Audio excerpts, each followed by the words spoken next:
हाँ जी बेटा, तो नेक्स्ट आर्टिकल है गिब्स हेल्महोल्ट्ज इक्वेशन। ठीक है, बहुत इंपॉर्टेंट डेरिवेशन है।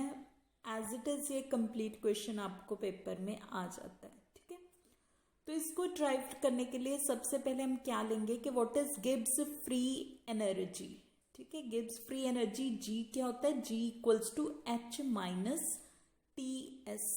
ठीक है, तो अब हम यही इक्वेशन एक आइसोथर्मल प्रोसेस पे अप्लाइड करेंगे। ठीक है, isothermal means having constant temperature. ठीक है, तो उस प्रोसेस की इनिशियल स्टेट पे as well as final state पे हम ये जी फैक्टर की वैल्यू फाइंड आउट करेंगे। टेम्परेचर कांस्टेंट है तो वैल्यूज क्या होगी, G1 would be that is for initial state H1 minus TS1 और फाइनल स्टेट पे इसकी वैल्यू क्या हुई, H2 माइनस TS2।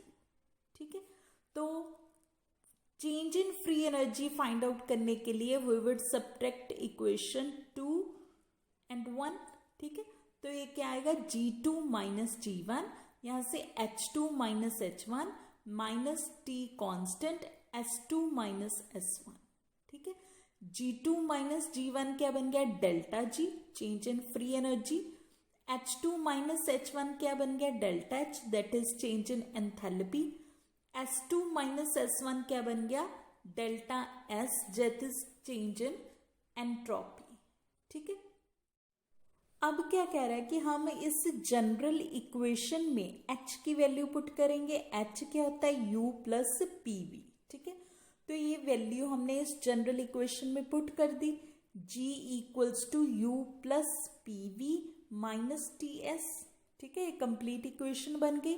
इस इक्वेशन की हम डिफ्रेंसिएशन करेंगे, DG equals to DU plus PDV plus VDP minus TDS minus SDT। ठीक है, अब जैसे हमने कल last lecture that is criteria for feasibility में पढ़ा था कि DS की वैल्यू क्या है, Q reversible by T, and from first law of thermodynamics Q reversible की वैल्यू क्या होती है, DU प्लस PDV। तो ये वैल्यूज पुट करके हमारे पास क्या बन गया, TDS equals to DU plus PDV। ठीक है, तो ये जो हमारे पास TDS की वैल्यू आई है इसको हम इस अबव इक्वेशन में पुट कर देंगे। ठीक है, वैल्यूज कट करके हमारे पास क्या बच गया, सिर्फ DG equals to VDP minus SDT। ठीक है, तो अब वो क्या कह रहा है कि अगर हम इसमें प्रेशर को भी क्या रख दें, कांस्टेंट। टेम्परेचर तो ऑलरेडी कांस्टेंट रखा था ना हमने। ठीक है, प्रेशर भी कांस्टेंट कर दे तो DP इक्वल्स टू 0, ये फैक्टर 0 होगा तो क्या बच गया, DG at constant pressure equals to minus SDT at constant pressure. और this would be written as, इस इक्वेशन को हम कैसे लिख सकते हैं, like this one, change in G with respect to change in temperature at constant pressure किसके इक्वल आ गया, माइनस S।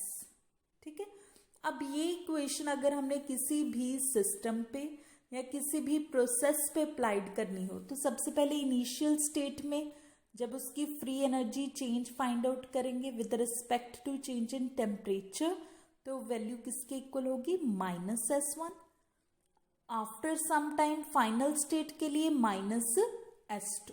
ठीक है, सब्ट्रैक्टिंग बोथ इक्वेशंस, इधर सब्ट्रैक्ट किया equals to minus S2 minus minus S1, तो ये क्या बन गया, माइनस S2 प्लस S1।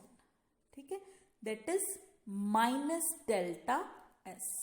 ठीक है, और इसको हम क्या लिखेंगे, करली बाय करली T, इसको माइनस करना है तो G2 minus G1, G2 minus G1 means curly by curly T of delta G at constant pressure equals to minus delta S।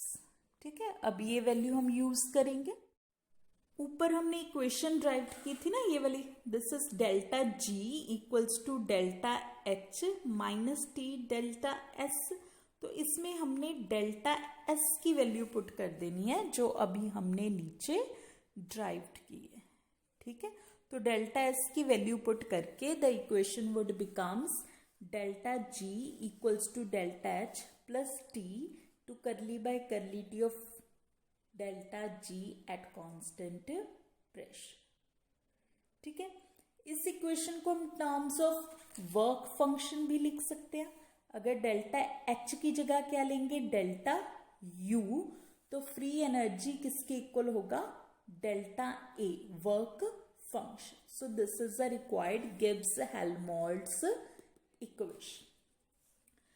Next is application of Gibbs Helmholtz equation. इसका बेटा एक और ये form दी हुई है इसने, क्या कि जो ऊपर वाली इक्वेशन है इसको उसने टी स्क्वायर से डिवाइड कर दिया बोथ साइड्स। ठीक है, उसको रीअरेंज्ड करके लिख दिया। ये स्टेप आपने करना है तो ठीक है, नहीं करना तो ठीक है। ठीक है, next is applications of Gibbs Helmholtz equation, कि ना इस रिएक्शन को हम किस में यूज कर सकते हैं, गैल्वेनिक सेल्स में। ठीक है, गैल्वेनिक सेल्स में डेल्टा जी की जो वैल्यू होती है, ठीक है, that is equals to NFE। ठीक है, तो डेल्टा जी की जगह, ठीक है, वी कैन पुट NFE।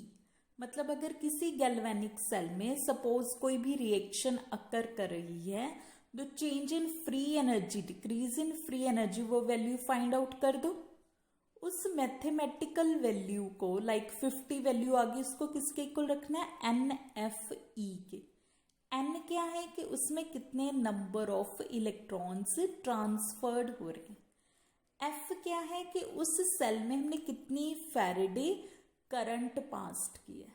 ठीक है, and E is the EMF of the cell. तो गिब्स हेल्महोल्ट्ज इक्वेशन को यूज्ड करके हम क्या फाइंड आउट कर सकते हैं, डेल्टा जी। अगर डेल्टा जी वैल्यू पता चल गई तो हम क्या फाइंड आउट कर सकते हैं, E, that is EMF of the cell. तो इस अबव इक्वेशन में हम डेल्टा जी की जगह ये वैल्यूज पुट कर देंगे। सारी वैल्यूज सब्सटीट्यूट करके we can find out the value for E, that is EMF of the cell.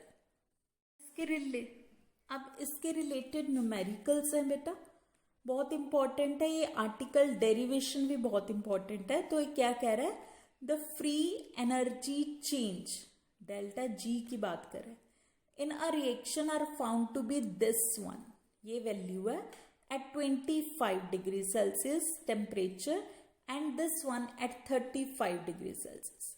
मतलब G1 और G2 की वैल्यू दी है। Calculate enthalpy change of the reaction. ठीक है, तो सबसे पहले हम ये फैक्टर फाइंड आउट कर देंगे, करली by curly T of delta G at constant pressure. ठीक है, इसमें करली टी का मतलब क्या, change in temperature, that is T2 minus T1। T2 दिया था 35। ठीक है, इसको भी केल्विन में चेंज कर लो, 25 को भी केल्विन में चेंज कर लो, ये वैल्यूज यहाँ पे पुट कर दी। ठीक है, इसी तरह डेल्टा जी का मतलब है delta G2 minus delta G1। तो ये G2 और G1 की वैल्यूज भी माइनस कर दो, ये हमारे पास फैक्टर आ गया। कैलकुलेट क्या करना है, एंथैल्पी चेंज, टेम्परेचर भी दिया हुआ है, so using Gibbs Helmholtz equation. ठीक है, उसमें हमें डेल्टा एच हमने फाइंड आउट करना है, टेम्परेचर हमें पता है 30 डिग्री सेल्सियस पे फाइंड आउट करना है। इस फैक्टर की वैल्यू हमने फाइंड आउट कर ली, क्या रह गया, डेल्टा जी। ठीक है, डेल्टा जी की जो वैल्यू है, देखो एक वैल्यू दी है हमें डेल्टा जी की 25 डिग्री सेल्सियस पे, एक दिया 35 डिग्री सेल्सियस पे। अब हमने यहाँ पे यूज करनी है 30 डिग्री सेल्सियस पे। तो क्या करेंगे, इसकी ये जो दो वैल्यूज है इन दोनों का मीन ले लेंगे। ठीक है, मीन मीन्स दोनों वैल्यूज को ऐड करके डिवाइडेड बाय 2। ठीक है, तो ये क्या आ गया हमारे पास, वैल्यू ऑफ डेल्टा जी। तो सारी वैल्यूज पुट करके we can find out the value for delta H. ठीक है बेटा, समझ लग गई, ये अलग फैक्टर है, this is a separate thing. ठीक है, ये न्यूमेरिकल बहुत इंपॉर्टेंट है, समटाइम्स ये numerical as it is statement के साथ आ जाता है। ठीक है, तो ध्यान रखना। So next is free energy change of the reaction. ये रिएक्शन दिया है हमें at 298 kelvin temperature is found to be 9 kilo joule. Find out हमने करना है free energy change at 398 kelvin. Enthalpy change given है आपको, ठीक है। तो सो वी आर यूजिंग, पहले आपको स्टेटमेंट से कैसे पता चलेगा कि हमने स्टेटमेंट से कैसे पता चलेगा कि गिब्स हेल्महोल्ट्ज इक्वेशन यूज करनी है, जहां पे फ्री एनर्जी चेंज डेल्टा जी और डेल्टा एच की कलेक्टिव बात की हो, वहां पे मोस्टली हम क्या यूज करते हैं, गिब्स हेल्महोल्ट्ज इक्वेशन, ठीक है। तो ये इसने another form of Gibbs Helmholtz equation ले ली। आप फर्स्ट फॉर्म भी यूज कर सकते हो, सेकेंड में, ठीक है। ये फैक्टर की वैल्यू निकालने, इसका मतलब delta G2 minus delta G1, करली टी का मतलब T2 minus T1, delta H as it is, T square का मतलब भी 1/T2 माइनस 1/T1, ठीक है। तो सिंपली T1 और T2 टेम्परेचर्स हमें गिवन है, डेल्टा G1 की वैल्यू गिवन है, ठीक है, डेल्टा एच की वैल्यू गिवन है। हमने क्या फाइंड आउट करना है, डेल्टा G2, ठीक है। एक्चुअली इस फॉर्मूला में हम अनदर फॉर्म ही यूज्ड करेंगे, क्योंकि अगर फर्स्ट फॉर्म यूज करेंगे तो ये डेल्टा जी की वैल्यू हमारे पास नहीं है, ठीक है। तो आपको first form as well as second form दोनों लर्न रखनी पड़ेंगी फॉर द न्यूमेरिकल यूज्ड, ठीक है। तो इसके न्यूमेरिकल्स और ये टॉपिक बहुत इंपॉर्टेंट है, please try it yourself. Okay बेटा, ओके।